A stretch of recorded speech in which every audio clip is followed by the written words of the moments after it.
Kyaddaaki Omulambo baguleese. Kapere essanyu anti munnange ebirooto bituukiridde. Apass ezzalawo muganda wange ate King Saha ne Bobi wine nkunyumiza eki ndeke ki. Butereevu oli ku Uganda at large subscribing ate teweerabira kunyiga notification bell such that bwe tuba tutaddeyo emboozi yonna wano ku Uganda at large obeera ojoota buliro sharinga ate olaikinge.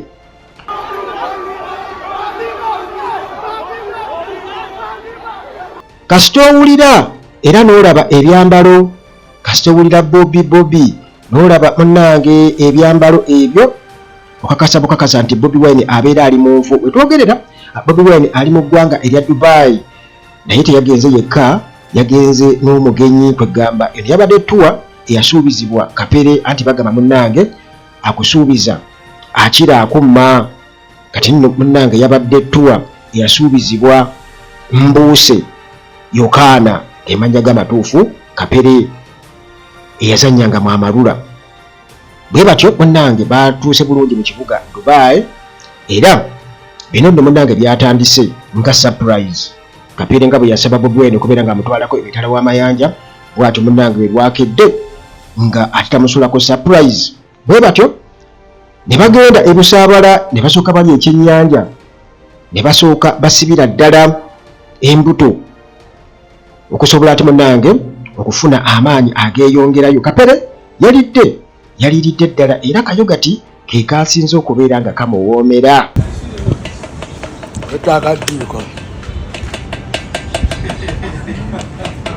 Maana abantu batukolera ebintu tebiva mu kikebe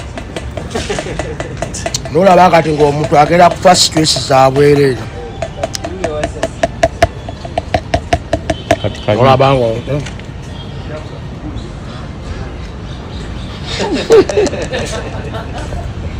kale bwe batyo munnange beeyongeddeyo era okukakana nga tebali ku airport ate nga tebagudde e Dubai nga balandinze era abantu babaddeyo bangi nnyo nga babaaniriza. Munyenye ebifaananyi muganda wange Kapere ekirooto kyatuukiridde, abantu babaaniriza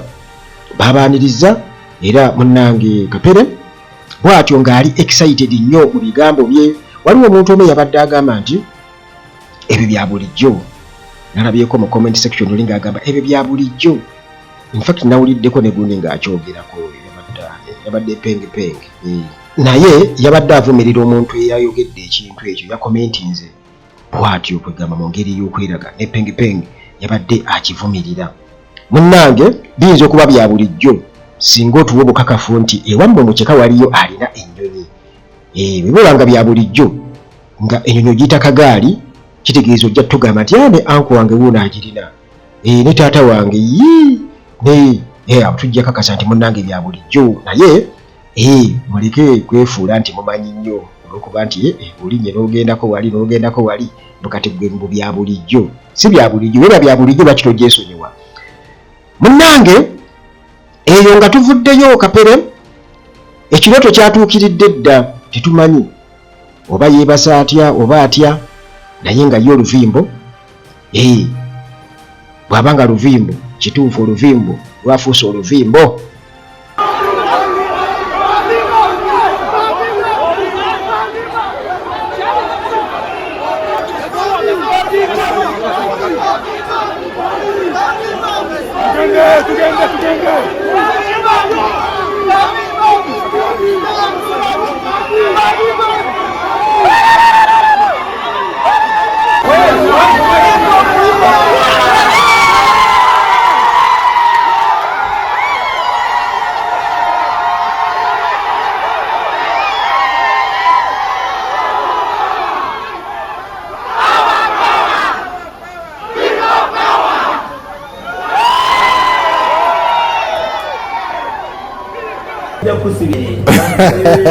President yatesera dawo ngeruzo. Wanira abana abali obubi.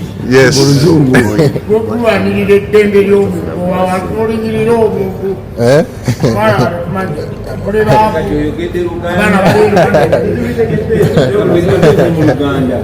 oyina kwogera luzungu wano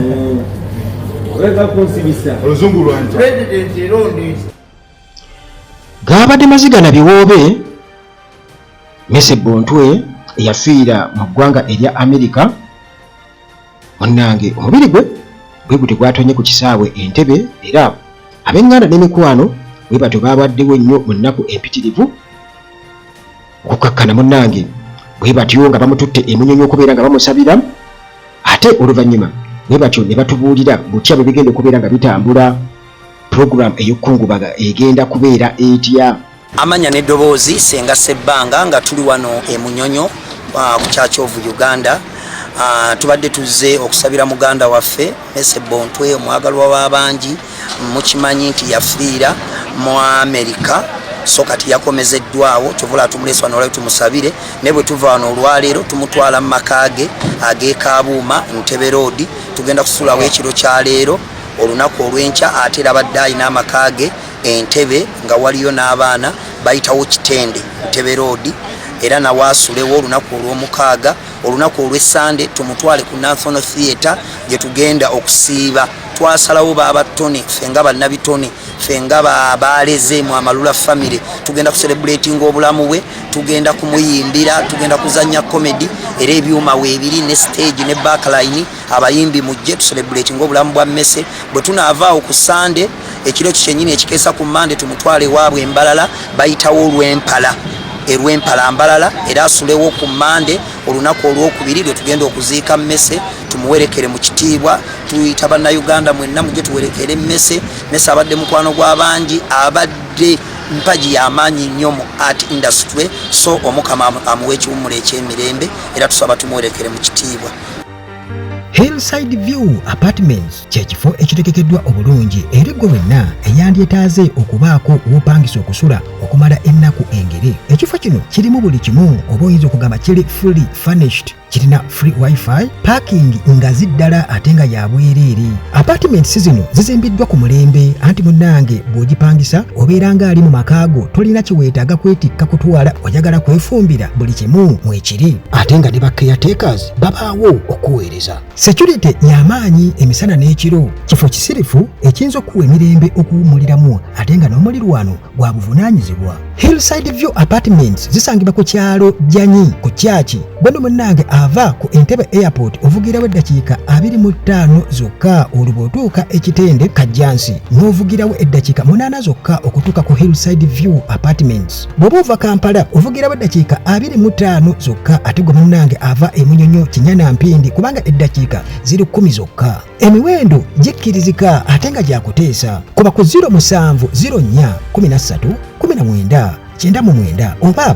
0770 Tubadde nga tujja tulaba Bobi Wine ennaku zino nga ali bize nnyo ne King Saha era King Saha ennyimba ez'enkyukakyuka aziyimbye naye munnange nga bwe kiri nti akaliba akendo okalabira ku mukonda waliwo ebigambibwa nti waliwo ekibalibwa oba waliwo ekibalo ekiriwo ako King Saha ono era bino byonna munnange katubitegeere wano waliwo alina engeri gy'abirabamu.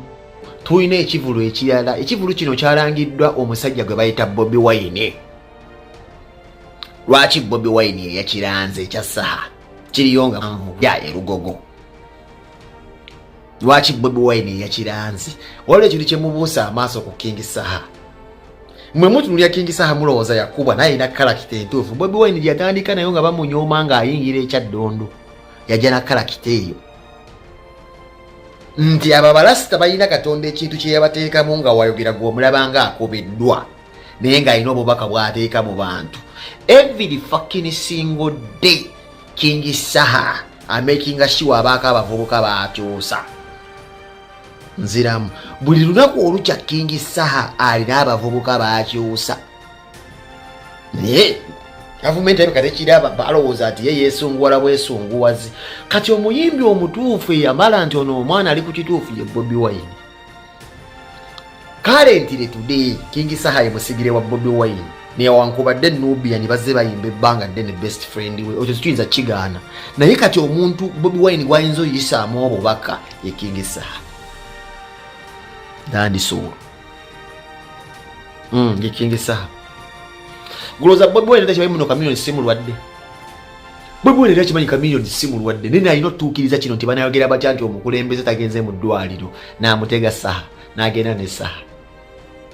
Era omulwadde we yawulira nti Saha ajjidde, omulwadde n'agamba nti ndwadde musimusobola kundaba. Okategedde. Era ne batandika okusiibirira emigo ne bali King Saha ne yalinga atakwagana kamiliyoni. Era Bobi Wine akwata ka video n'akafiriminga ng'agamba King Saha antwala ku kisaawe. Abawo obubaka nti I'm endorsing him. Kati simanyi oba mwalaba kye bayita enkuuka ewedde. Omwaka ono gwe tukubya amabega. Performance wise enkuuka yaggalwa abantu basatu bokka. Dax Vibes, Mickey Wine na King Saha enkuuka yali ewedde. Mbaddiramu. Dax Vibes, Mickey Wine, King Saha enkuuka yali ewedde. Naye kino tekyasanyusa bapromota nti abaggala omukolo bava ku side eri bonna ba NUP ensibe yasinga okukubira enduulu. Ng'ate embeera eyo baali bagigema dda nga luge batakkiriza kulinnya ku stage. Yani muteekewo mu comment. Gwe baali baagaana okuddamu okulinnya ku stage ayina emijiji egimerukidde mu kalakita ye nga gijambala ku stage ne bateekawo ensasagge mu crowd. Si ensasagge ekuba abantu wabula okuwuba obutambaala kye baali tebaagala. King Saha kati yalina ag'amaanyi. King Saha yalina ag'amaanyi today y'ensonga. Era Bobi kyakola King Saha kati akikola. Oba era asooka kusaba lukusa wali nga naye abamukkiriza nga naye akiteeka wano. This is why era bw'ogende wa Bobi Wine nga talina budde bu chance eddala gy'oba olinayo ba alternative endala kugivuga ng'ogizza nakawuka. Somehow Bobi Wine atandise okuformatinga King Saha nga leader. Kwa King Saha wayogera abeera yeesunguwaza. King Saha wayogera balowooza aba akubiddwa. Naye eyo kalakita nzibu nnyo. Omuntu ayogera nga tatya naye nga eva ekintu kyayogera luli kyaddamu. Omuntu oyo abantu ababugumyeko oba abantu baggeto abavubuka batandika omutwala siriyasi nga kyayogedde ero kyaddamu. Omuntu oyo tebamuggyako liiso. Ennaku zino atambuza enjiri ennyo ye King Saha.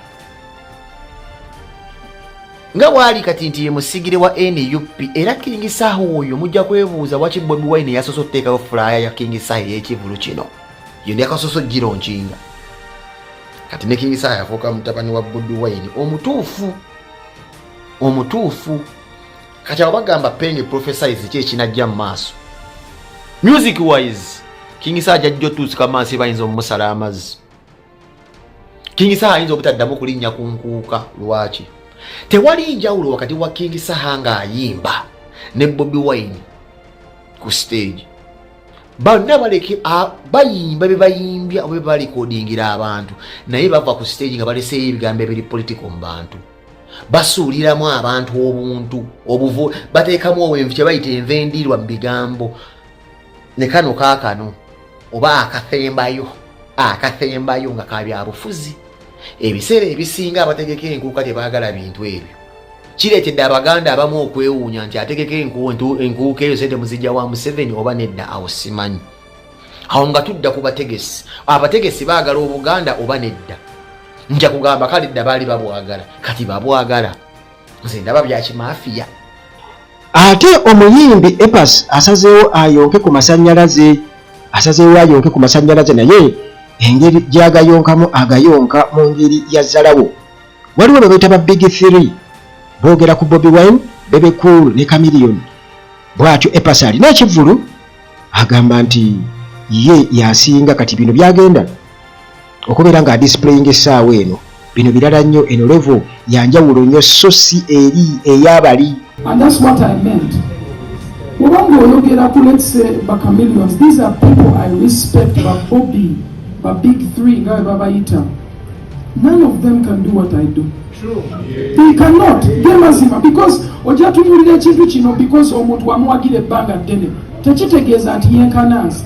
Kumuwagire banga dene ne kubeera we banga dene. Tekitegeeza nti yenkana level. Level ndala.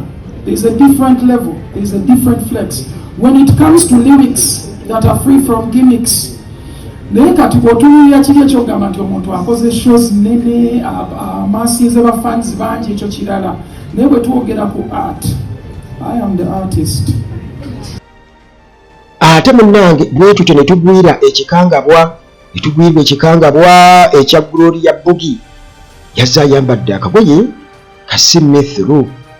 Ate munnange n'atakomaawo n'ayimuka naye yabadde atudde ogenda okwogera eri abantu. Mukama Katonda wange ebyabeena biri mu nsi. Gloria Bogi eyagamba nti kati agenda kulekeraawo okwambala obubi, era abamu ne bagamba poliisi erina okubeera ng'emukwata naye nga bwemumanyi ebintu bya wano naddala nga mukazi okwali badde okumukwata ate nabo bannange bateekayo beteesa application nga bw'obimanyi naawe. Ofiisa ayinza okudda mu kubuuza kinyankole kiki muganda wange anti Kampala.